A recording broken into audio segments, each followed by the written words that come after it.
Hi.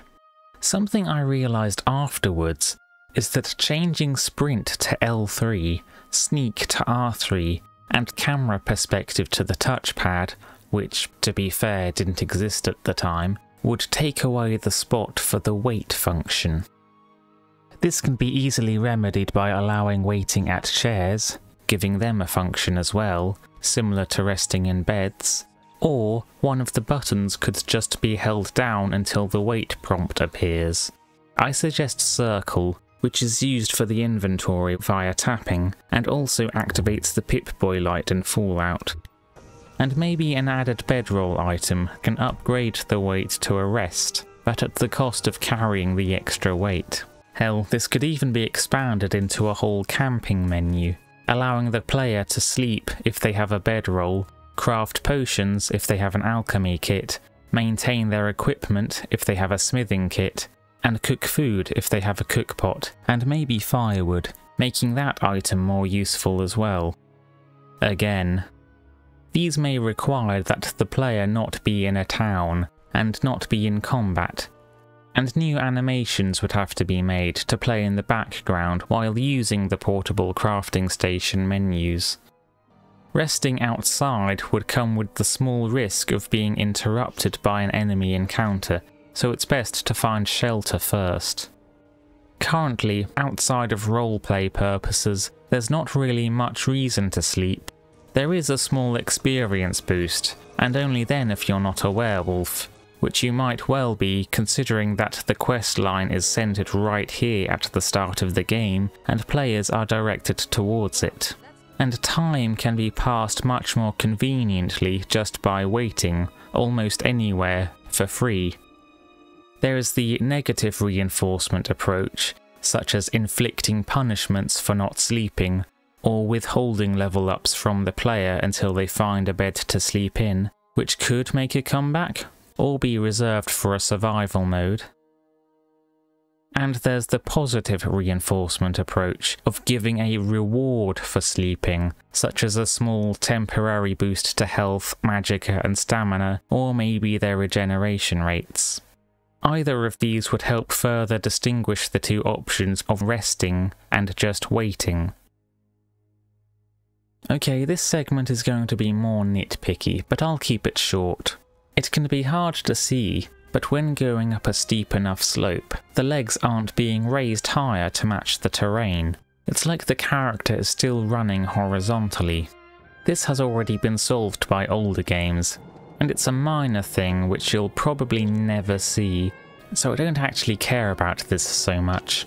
I'm just using this to lead into a second point, the reason why it's hard to get a proper look at.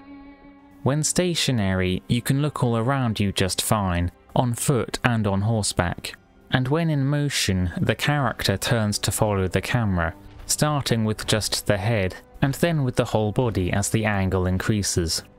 And also when weapons are drawn or when magic is being used, the character has to follow the camera, because that's how aiming attacks works in Skyrim, and it can stay like that. This isn't a Souls game where you may need to attack in any direction at the drop of a hat.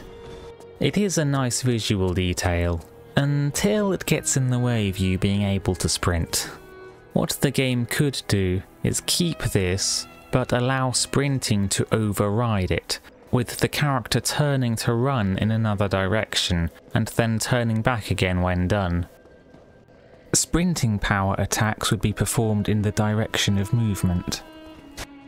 Allowing the player to sprint in any direction would be handy for manoeuvring around enemies, especially large ones such as dragons, while also keeping an eye on what they are doing. Oh hey, look at that. Bethesda kinda beat me to it already. Next, I don't see why we couldn't get in and out of chairs and sit in first person. Did they want to show off the animations? Or was it just technically easier to do it this way, thanks to their ancient engine and spaghetti code? Or maybe it was just low priority. Additionally, it would be good to be able to ride a horse in this perspective, possibly making melee attacks from horseback easier to time. Or doing pretty much any other animation in first person as well, for the sake of consistency, instead of giving the Dragonborn frequent out-of-body experiences.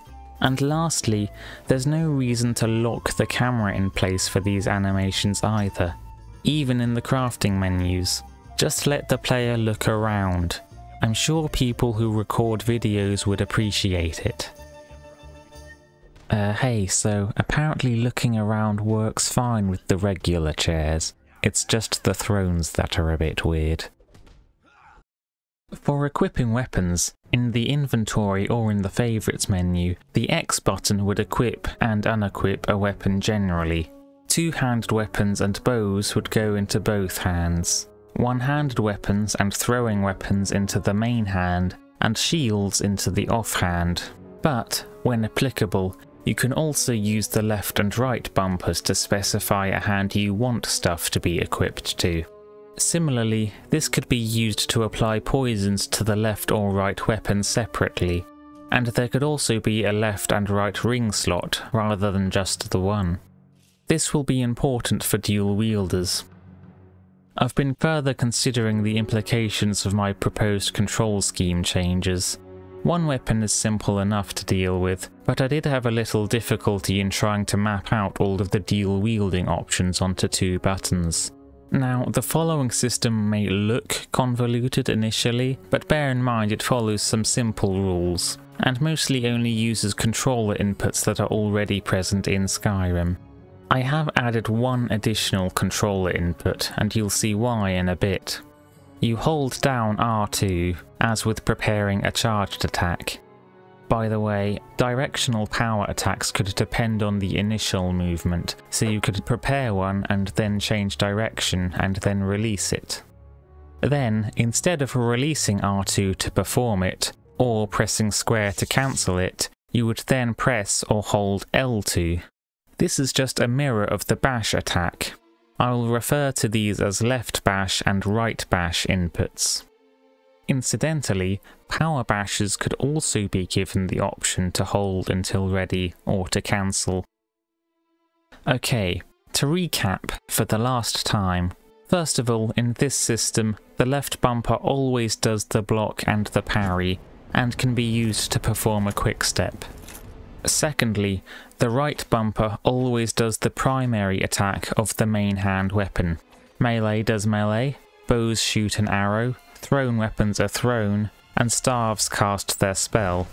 The dual attack input, when two weapons are equipped, performs a melee attack with both of those weapons, if viable, including staves, bows, and throwing weapons. And when one weapon is equipped, or a weapon and a shield, performs an alternative attack, such as performing a stab with a sword to deal thrust damage, or using a staff or throwing weapon to perform a melee attack. This system would create a choice between going with one weapon or using a weapon and a shield to gain a more varied moveset with its ult attacks, or wielding two weapons but only having the primary attacks for each in exchange for attacking with both at once.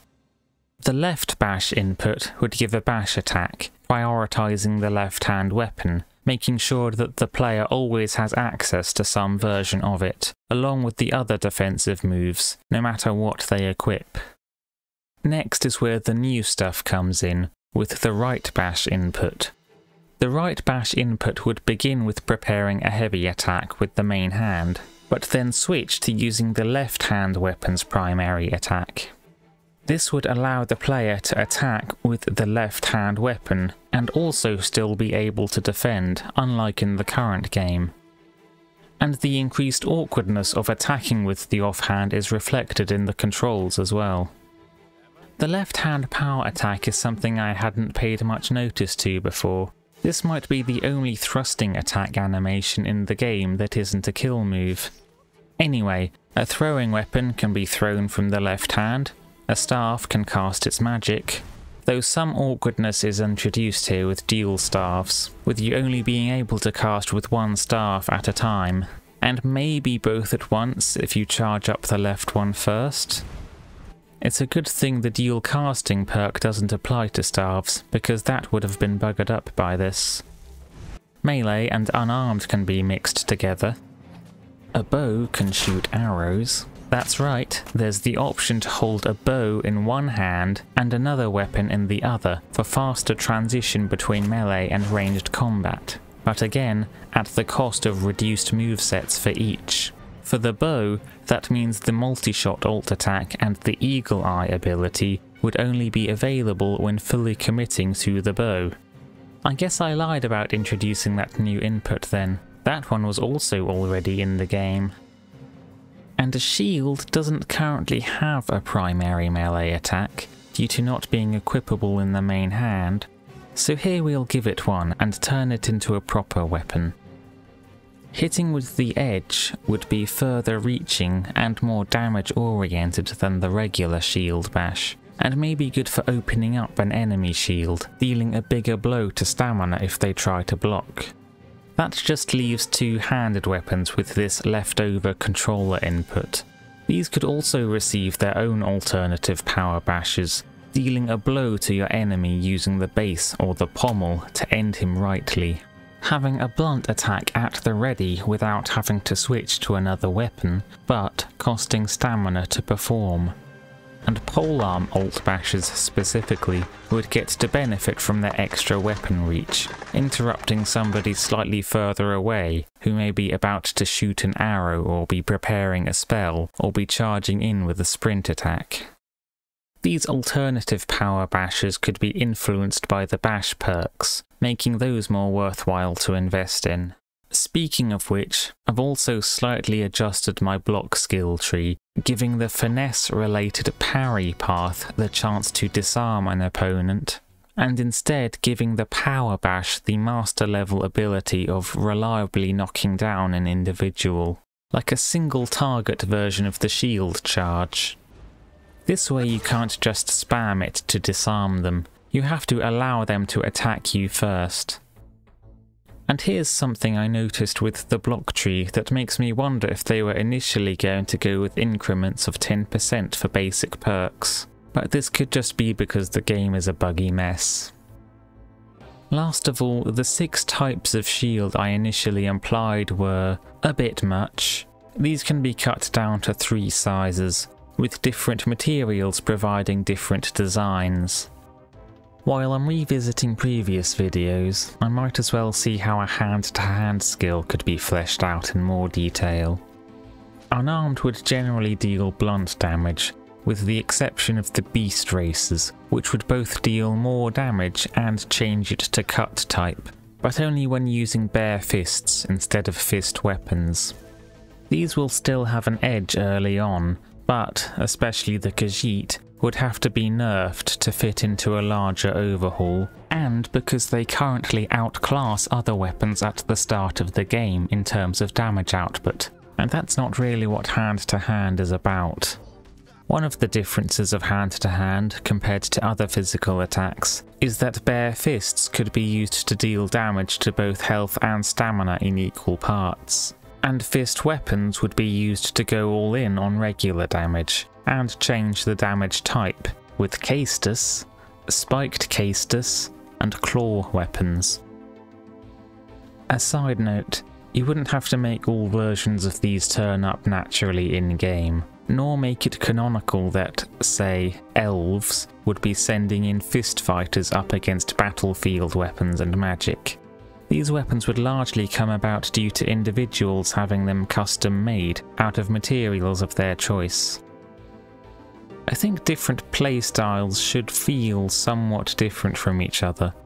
Directional heavy attacks, while already existing with other melee weapons, would play a larger role within the hand-to-hand skill, as opposed to their current status of not existing at all. Unlocking these moves will be the main thrust of the perk tree, giving different functions, and making unarmed closer to a sort of fighting game, with a stamina management aspect. Blocking with unarmed would be the least effective of all the blocks, for reasons I'd hope would be obvious. The parry would also have the fewest active frames, due to it being hard to pull off deflecting weapons with your bare hands.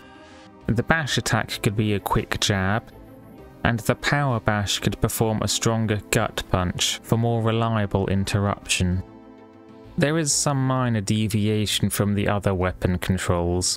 Since you can't unequip a fist, that means according to the game you are always dual wielding them, and hence would only be able to use dual attacks and not alt attacks.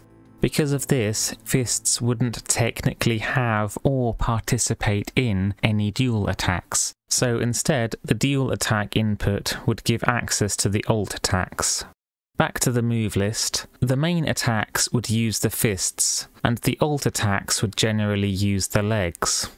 The stationary main attack is nothing fancy, alternating punches for the light attack, or swipes if the character has claws, or with just the one hand if something is being held in the other, and the power attack could be a flurry of punches or swipes, or one powerful cross punch, or a big double axe handle. The specific animation chosen doesn't really matter that much, but maybe it could change depending on what fist weapon is equipped, to give them some more flavour. The stationary alt attack could be a push kick, further reaching than punching and knocking back an enemy if they leave themselves open, but doing little in the way of damage, with the stationary alt power attack being a kick that is more damage oriented. I've tried to avoid moves that require turning or spinning because they wouldn't translate very well into first person mode. The forward main power attack could be a step forwards with an uppercut that does extra fatigue damage, and the forwards alt power attack could be a step forwards with a downwards kick to close distance and knock aside a blocking shield. The sprinting main power attack could be a running punch that deals critical damage, and the sprinting alt power attack could be a drop kick or a slide kick, good for knocking an enemy over and pushing them some distance, assuming you hit your target. The backwards main power attack could be a palm strike that pushes an enemy away, putting some distance between you, and the alternative backwards power attack could be a dirt throw for stunning a group of enemies but dealing no damage.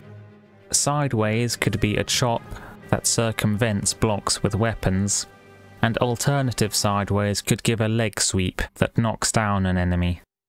And there's also a spot for the alternative bash, when using hand to hand only.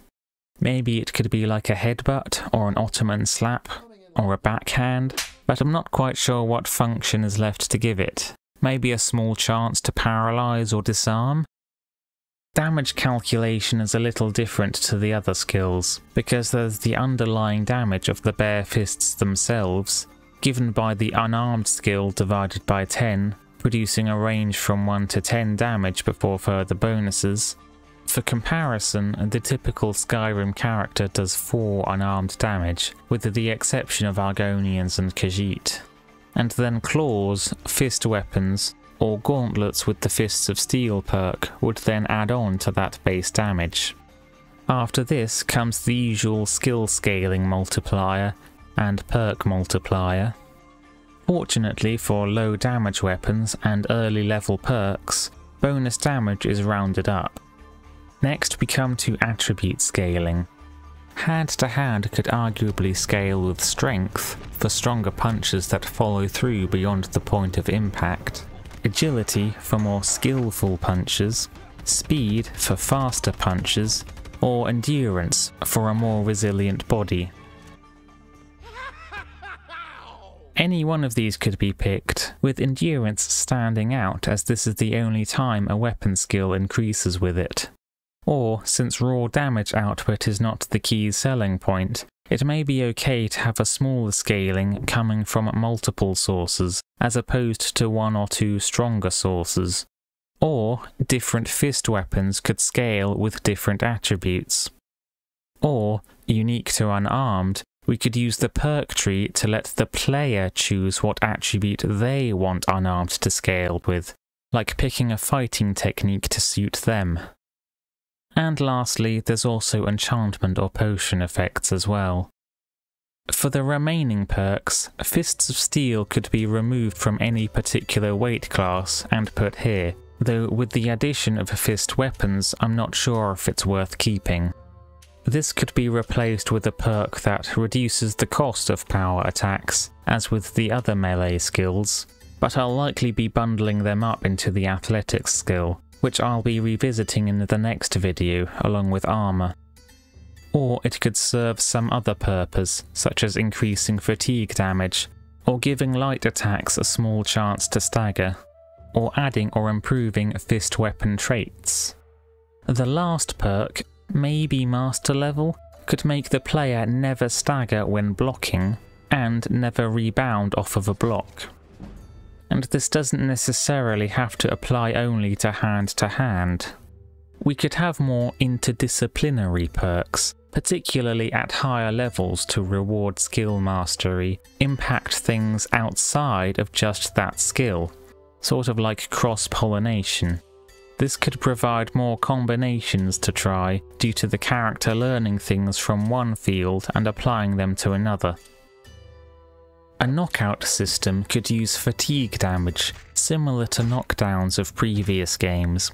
The main stamina bar would provide a safety zone, where power attacks and such can still be used. And then the knockout threshold you have to beat living NPCs down to is at some value beyond that, say, equivalent to the character's maximum fatigue. Bringing NPC stamina down to this point would knock them out for a time, leaving them vulnerable to do what you will with them, and also would give an alternative way to end brawls faster. This would make damage stamina effects more useful, and you yourself may have to worry more about stamina consumption against specific opponents. One approach to video game stamina could be that you'd have a large amount that regenerates slowly, with it being a resource that you'd have to eke out strategically throughout an encounter. Another way is that you'd have a small amount that regenerates quickly, resulting in more tactical gameplay. Skyrim doesn't quite do either, having a stamina bar that you both burn through quickly, yeesh, and which also regenerates slowly. Presumably with a few ideas behind this. One being that you'd deal most of your damage with regular attacks, and then tactically spend stamina at points where it matters the most. Or you'd start out with power attacks to end the fight faster, and then switch to free attacks until it recovers. And that the player themselves would pick how to design their own character, either choosing to invest in a larger stamina pool or faster regeneration. But at the same time, total stamina doesn't really matter so much, because you only need a sliver of stamina to perform an action, resulting in the vegetable soup strategy, which allows for infinite power attacks due to a small flat boost of 1 stamina regen per second, because Skyrim is a perfectly balanced game with no exploits. This system could work well, but it needs an extra something. 1. Make it so that the stamina cost of a power attack has to be met before it can be performed, with it being cancelled otherwise. Or 2. Allow it to be performed anyway, but scale the strength of the resulting power attack down to the amount of stamina actually available. Or 3. Put stamina into the red as a result of using the power attack, and make the player wait for it to recharge back to a positive value, or even to full, before stamina can be used again. Skyrim almost does this one, with a time penalty on stamina regen if you go over the limit. But it's the same penalty regardless of how far over the limit you went. This penalty is what the vegetable soup bypasses. I suspect stamina just reaches 0, with natural regen being put on pause temporarily, as opposed to stamina actually gaining a negative value. Anyway, I think that's about all for this one. These scripts are getting longer each time. See you in the next one.